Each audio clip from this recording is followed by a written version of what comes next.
একটা অদ্ভুত ছেলে মানুষই শাপলা নিয়ে দলের অবস্থা কি, আগামী নির্বাচন আস্তে আস্তে কি অবস্থা হবে তা কোনো ঠিক নেই। শাপলা নিয়ে যুদ্ধ চলছে। অথচ কয়েকদিন আগে দেখলাম যে সিসি বলছেন যে নাগরিক ঐক্য চেয়েছিল তাদেরকেও দেওয়া হয়নি, এনসিপিকেও দেওয়া হবে না, এবং তাদেরকে বলছে যে আগামী 2-3 দিনের মধ্যে তোমরা প্রতীকের বিষয়টা ফাইনাল করো, শাপলা দেওয়া হবে না। আর এনসিপি বলছে যে আমাদের থালা বাটি এই সমস্ত প্রতীক দিতে চায়। তো সে কারণে তারা ক্ষুব্ধ, এখনো সিদ্ধান্ত নেয়নি। মাহমুদুর রহমান মান্নার একটা বক্তব্য আবার এর মধ্যে বেশ সাড়া ফেলছে। সেটা কি বলছে?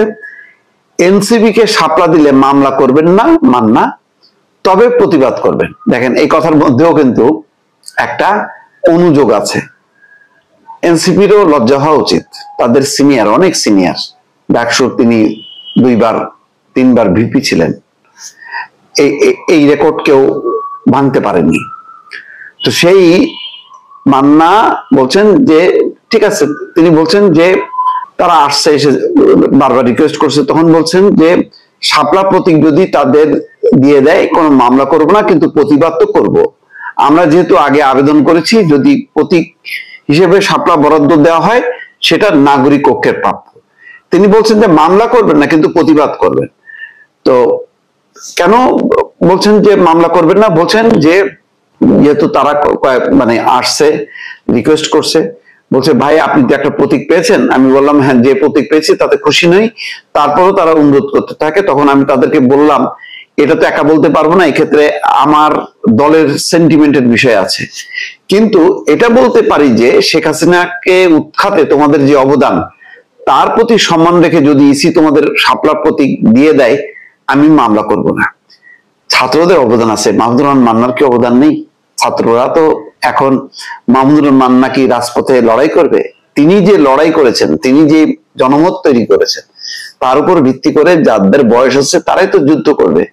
মাহমুদুর রহমান মান্নারা হচ্ছে গণ অভ্যুত্থানের নেতা, আর যারা লড়াই করলো তারা হচ্ছে কর্মী। নেতারা বয়সী হয়, বয়োজ্যেষ্ঠ হয়, তারা তাদের শারীরিক সেই সক্ষমতা থাকে না। তিনি বেশ কয়েকবার অসুস্থ অবস্থায়ও কিন্তু তিনি বক্তৃতা করেছেন, এবং সেই বক্তৃতা করতে যে তিনি স্টেজ থেকে পড়েও গেছেন, তারপর সুস্থ হয়েছেন, আবার ফিরে আসেন, পালায় যাননি। এই লড়াইগুলির চোখে দেখা যায় না, কিন্তু অনুভব করতে হয়। সেই অনুভব বা অনুভূতি করার ক্ষমতা এনসিপির নেই। তাই যদি হতো তাহলে বলতো নির্বাচন কমিশনকে, ঠিক আছে আমাদেরকে দিচ্ছেন না, মাহমুদুর রহমান মান্নাকে দেন না, এই কথা তার উচ্চারণ করেনি। তো আসলে অবাক লাগে যে এই অভ্যুত্থানের নেতারা তারা উদার হইতে পারলো না। প্রথম কথা হলো যে আমি বারবার বলি, তাদের একটা সর্বব্যাপী গ্রহণযোগ্যতা ছিল। তারা দল করে যে একদিকে চলে গেল, ছিটকে পড়ে গেল। যদি সেটা না করতো, আজকে বিদ্যমান নানান রকম মানুষের যে আইন শৃঙ্খলার সমস্যা, বিভিন্ন জায়গায় মব হচ্ছে, ভাঙচুর হচ্ছে, সেগুলো কিন্তু সবাইকে নিয়ে ঠেকাতে পারতো।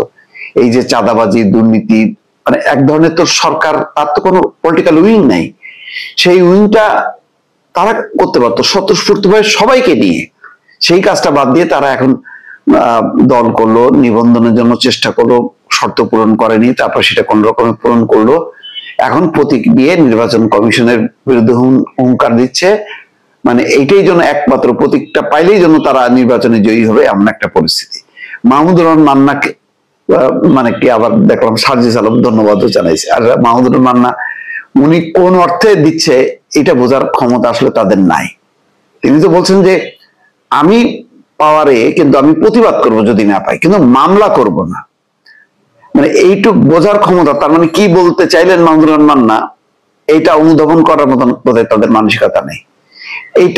এইটা বলাই তো যথেষ্ট। এটা বলার পরপরই তাদের বলা উচিত যে আমরা দাবি ছাড়লাম, হয় সরকার কাউকে না দিক, আর যদি দেয় তাহলে মাহমুদুর রহমান মান্নাকে দেওয়া হোক।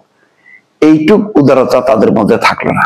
খুবই দুঃখজনক। যে উদারতাটা মাহমুদুর রহমান মান্না দেখাতে পারলেন, সেই উদারতাটা বা সৌন্দর্যটা, মহত্বটা তারা এনসিপির নেতারা দেখাতে পারলো না। এটাই হচ্ছে দুঃখজনক।